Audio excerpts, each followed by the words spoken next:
OK, donc aujourd'hui, on va parler des types de fibres qu'on retrouve dans le corps humain. C'est très important de les comprendre parce que tout dépendant des méthodes d'entraînement qu'on va utiliser, en fait, l'idée, c'est de travailler ou de stimuler certains types de fibres.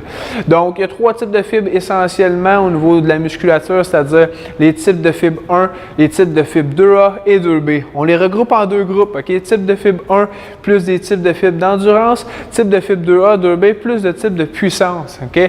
Donc, on dit que les types 1 sont plus de type d'endurance parce qu'ils ont plus de capacité de création d'énergie à partir de l'oxygène. C'est-à-dire que si, par exemple, je prends un extrême, quelqu'un qui fait un demi-marathon ou un marathon, etc., bien, lui a besoin de beaucoup plus de types de fibres 1 parce que c'est des fibres qui vont fonctionner, qui vont créer de l'énergie à base d'oxygène. Donc, plus qu'on les met en action, ces types de fibres-là, plus qu'on va créer de l'énergie.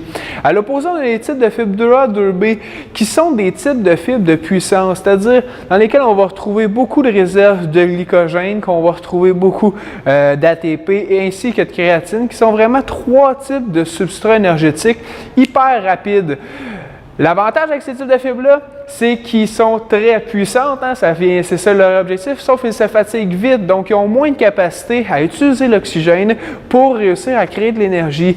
Donc, pourquoi qu'on parle de ça? C'est parce que tout simplement, selon ce qu'on veut aller viser au niveau de notre entraînement, si par exemple on va aller chercher plus une hypertrophie versus plus l'endurance musculaire, bien, notre entraînement va être complètement différent pour aller viser certaines choses. Si par exemple je veux développer au niveau de mon muscle de type 2A, 2B, bien on sait qu'ils ne sont pas oxygénés. Donc, ça ne sert à rien si vous voulez développer ce type de fibre-là, ça ne sert absolument à rien de faire des séries de 35. OK? Ça ne vous servira pas à rien. Vous allez tomber dans des fibres d'endurance et vice-versa.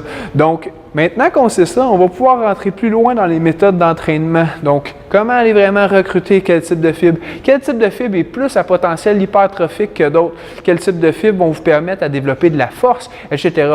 Donc, dans les prochaines capsules, suivez-nous. Vous pouvez nous suivre sur YouTube, Instagram et Facebook. On rentre en détail dans tout ça pour vraiment faciliter votre tâche et comprendre un petit peu pourquoi on choisit telle méthode d'entraînement plutôt qu'un autre. Donc, merci bien.